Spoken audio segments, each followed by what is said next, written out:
बेशक इस पूरे मामले में प्रधानमंत्री नरेंद्र मोदी पर हमलावर है, लेकिन कल दिल्ली में सबसे पहले उन्होंने हादसे पर बैठक की। उसके बाद दोपहर में घटनास्थल पर आकर हालात का जायजा लिया, मुआयना किया, अधिकारियों को निर्देशित किया, फिर अस्पताल में जाकर पीड़ितों का दुख दर्द बांटने की कोशिश की। लगातार प्रधानमंत्री नरेंद्र मोदी राजधानी दिल्ली से ओडिशा के मुख्यमंत्री, रेल मंत्री सभी से हालात की जानकारी ले रहे हैं ताकि जल्द से जल्द जो जिंदगी है वो पटरी पर आए। किस तरह से पीएम लगातार मुस्तैद हैं और उनकी ओर से भी कोशिशें की जा रही हैं ताकि एक तरफ लोगों के दुख दर्द को बांटा जा सके, उनको जल्द से जल्द राहत दिलाई जा सके, तो वहीं दूसरी तरफ इस रेलवे ट्रैक को जल्द से जल्द सुचारू तरीके से आगे बढ़ाया जा सके। अब हमारी अगली रिपोर्ट देखिए।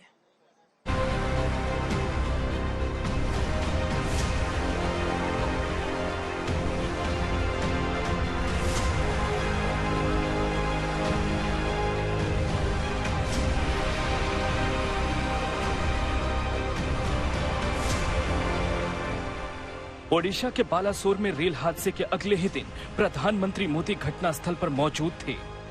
दुर्घटना की एक एक बारीक जानकारी रेल मंत्री और रेलवे के वरिष्ठ अधिकारियों से लेते दिखाई दिए। रविवार को भी दिल्ली से पीएम मोदी लगातार हादसे पर अपडेट लेते रहे। रेल मंत्री वैष्णव और ओडिशा के मुख्यमंत्री नवीन पटनायक से फोन पर लंबी बातचीत की। खुद रेल मंत्री मौके पर डटे हैं, लेकिन विपक्ष लगातार हमलावर है। बालासोर हादसे के लिए कई विपक्षी नेताओं ने सीधे रेल मंत्री को कसूरवार मानते हुए उनका इस्तीफा मांगा है, लेकिन इस फहरिस्त में सबसे ताजा और बड़ा नाम जुड़ा है राहुल गांधी का, जिन्होंने अमेरिका से ट्वीट करते हुए लिखा है, 270 से अधिक मौतों के बाद भी कोई जवाबदेही नहीं। मोदी सरकार इतनी दर्दनाक दुर्घटना की जिम्मेदारी लेने से भाग नहीं सकती। प्रधानमंत्री को फौरन रेल मंत्री का इस्तीफा लेना चाहिए। हालांकि शनिवार को पीएम मोदी ने हादसे का जायजा लेते हुए साफ साफ लफ्जों में कहा कि जांच में जो भी गुनहगार पाया जाएगा उसे बख्शा नहीं जाएगा, बल्कि सख्त से सख्त सजा दी जाएगी। सरकार के लिए ये घटना अत्यंत गंभीर है। हर प्रकार की जांच के निर्देश दिए गए हैं और जो भी दोषी पाया जाएगा उसको सख्त से सख्त सजा हो, उसे बख्शा नहीं जाएगा। रेल हादसे में रेस्क्यू के बाद ट्रैक बहाली का काम तेजी से चल रहा है और बालासोर से दिल्ली लौटे पीएम मोदी की बारीक नजर पूरे मामले पर बनी हुई है। रविवार को प्रधानमंत्री मोदी ने फिर से रेल मंत्री अश्विनी वैष्णव से फोन पर बात की। उनसे राहत और बचाव कार्यों पर हर जानकारी ली।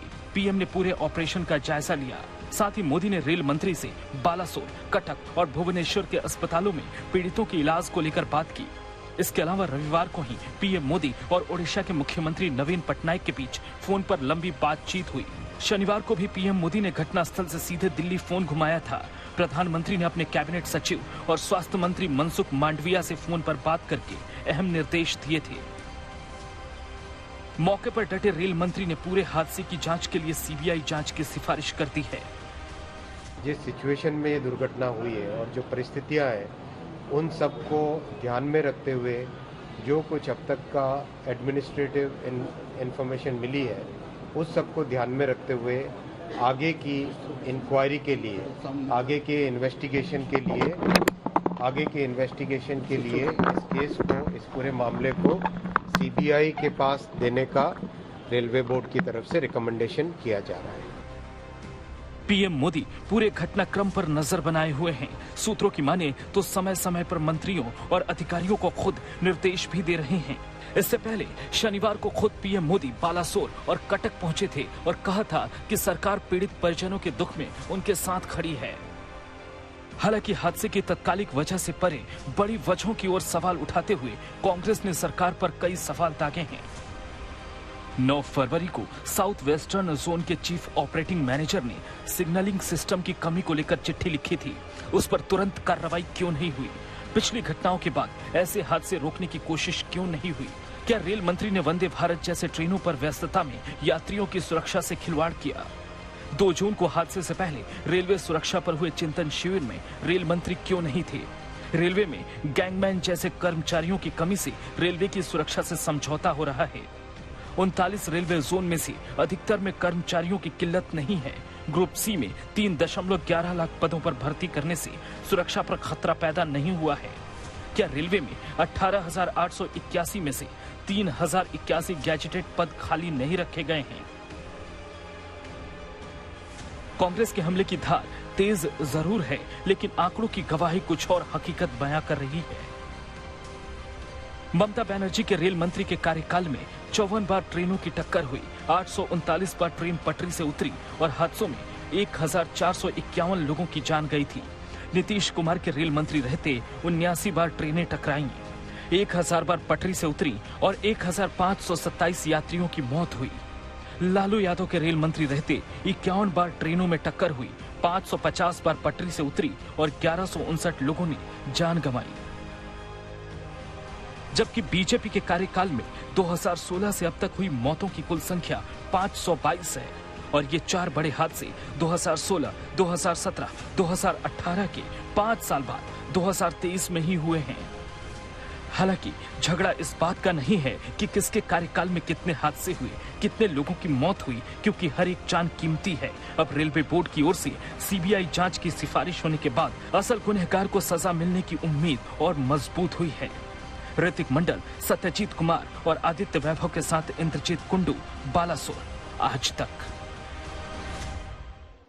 बालासोर ट्रेन हादसे को 48 घंटे से ज्यादा का वक्त गुजर चुका है। सबसे पहले रेस्क्यू की शुरुआत हुई और उसके बाद आपको बता दें ट्रैक की मरम्मत का कामकाज लगातार जारी है। बीती रात भी पूरी रात यहां पर काम चलता रहा और इस वक्त भी जब से हम पहुंचे हुए हैं यहां पर भारी तादाद में मजदूर लगे हुए हैं ताकि ट्रैक को दुरुस्त किया जा सके। अब से कुछ देर पहले ड्रोन कैमरे से मैंने लिया है यहां पर मौके का जायजा। मेरी रिपोर्ट देखिए। बालासोर ट्रेन हादसे को 48 घंटे होने जा रहे हैं। रविवार की शाम का ये वक्त है। मेरे ठीक पीछे आप देख रहे हैं रेलवे की ओर से किस तरह से कामकाज आगे बढ़ाए जा रहे हैं ताकि जल्द से जल्द इस पूरे हिस्से को सुनिश्चित किया जा सके ताकि ट्रेनों की आवाजाही दोबारा से यहां पर शुरू हो सके। दूर दूर तक अगर आप नजर डालेंगे तो पूरे 1 किलोमीटर तक के इलाके में यहां पर हजारों की तादाद में मजदूर लगे हुए हैं। इसके अलावा वो तमाम लोग जिनकी जवाबदेही तय करने के लिए लगातार विपक्ष की ओर से एक तरफ जवाब मांगा जा रहा है तो वहीं दूसरी तरफ 1000 से ज्यादा यहां पर काम करने के लिए लोग लगाए गए हैं ताकि जल्द से जल्द इस पूरे ट्रैक को, जो ट्रैक क्षतिग्रस्त हुआ है, उसको ठीक किया जा सके। कल ही हम सब ने देखा था कि किस तरह से क्रेन की मदद से जो बोगियां क्षतिग्रस्त हुई हैं, जो रेल की पटरी पर रह गई थी, उनको पुश करके नीचे की तरफ लेकर जाया गया। तस्वीरें हम आपको दिखा रहे हैं और आप देखेंगे एनडीआरएफ की जवान भी भारी तादाद में यहां पर लगातार लगे रहे। आज दोपहर तक कड़ी धूप में भी कामकाज इसी तरह से चलता रहा और वहीं दूसरी तरफ इस वक्त आप देख रहे हैं रेलवे ट्रैक को ठीक करने के लिए कैसे बड़ी तादाद में मजदूर यहां पर लगे हुए हैं। रेलवे बोर्ड की ओर से जो जानकारी इस बाबत निकलकर सामने आई है वो ये कहा गया है कि सूचना के बाद राहत की टीम 20 मिनट में ही पहुंच गई थी। यशवंतपुर एक्सप्रेस के 2 आखिरी डिब्बों में टक्कर हुई थी। कोरोमंडल के डिब्बे दूसरी पटरी पर जा गिरे थे जिसके बाद इस तरह की स्थिति पैदा हुई। इतना बड़ा यह हादसा हो गया। टक्कर के बाद मालगाड़ी लेकिन अपनी जगह से हिली भी नहीं। रेलवे की ओर से ये जानकारी दी गई है। खड़ी मालगाड़ी में लोहा लदा हुआ था। कोरोमंडल एक्सप्रेस मालगाड़ी से टकराई थी और सिर्फ कोरोमंडल एक्सप्रेस हादसे की शिकार हुई थी और जिसके बाद एक के बाद आपस में ट्रेनें टकराती हुई चली गई और उसके बाद इतना बड़ा हादसा हुआ। यशवंतपुर एक्सप्रेस 126 किलोमीटर की स्पीड से प्रति घंटे की रफ्तार से वो आगे बढ़ रही थी जबकि कोरोमंडल एक्सप्रेस की 128 की रफ्तार थी। लूप लाइन में 2 मालगाड़ियां खड़ी हुई थी जो जानकारी रेलवे बोर्ड की ओर से दी गई है। फिलहाल हम आपको तस्वीरें दिखा रहे हैं। आप देखिए किस तरह से पूरे 1 किलोमीटर के दायरे को अगर आप देखेंगे तो यहाँ पर इस ट्रैक को ठीक किए जाने का काम किया जा रहा है। यहीं पर प्रधानमंत्री नरेंद्र मोदी भी कल दोपहर में पहुंचे हुए थे और प्रधानमंत्री की ओर से घटनास्थल पर पहुंचकर मेरे पीछे जो तस्वीरें आपने देखी हैं वहां का जायजा लिया गया। रेल मंत्री आज यहां पर पहुंचे हुए थे। उन्होंने न सिर्फ यहां पर जो कर्मचारी लगे हुए हैं लगातार यहां पर ताकि जल्द से जल्द स्थिति को सामान्य बनाया जा सके, उनकी पीठ थपथपाते हुए भी नजर आए, जबकि दूसरी तरफ अस्पतालों में जाकर लगातार जो बड़े बड़े केंद्रीय मंत्री हैं वो घायलों का हालचाल भी जान रहे हैं। उम्मीद यही कि मेरे पीछे की ये जो तस्वीर इस वक्त आप देख रहे हैं जल्द से जल्द पूरी तरह से इसको सुचारू कर लिया जाएगा। बुधवार से माना जा रहा है कि एक बार फिर से ट्रेनें यहां से चलने लगेंगी, लेकिन यकीनन बालासोर के माथे पर जिस तरह से ये दाग लगा है 275 लोगों की मौत का, 1175 लोग अपनी जिंदगी के लिए संघर्ष करते हुए, उसने इस पूरे हिस्से को हिलाकर रख दिया है और पूरे देश को मातम में डाल दिया है। दोबारा इस तरह की स्थिति पैदा ना हो इसको सुनिश्चित किए जाने की जरूरत है और अगर सुरक्षा कवच लगा लगाया जाना है तो युद्ध स्तर पर हर ट्रेनों में उसको सुनिश्चित कराने की जिम्मेदारी सरकार की है। आगे अब हालात किस तरह की रहते हैं, यहाँ पर रेलवे ट्रैक की तस्वीरें आपने हमारे ड्रोन कैमरे से देख ली हैं। आगे अब क्या स्थिति रहती है, इस पर रहेगी आज तक की नजर। कैमरामैन संजय कुमार के साथ चित्रा त्रिपाठी, बालासोर, ओडिशा आज तक।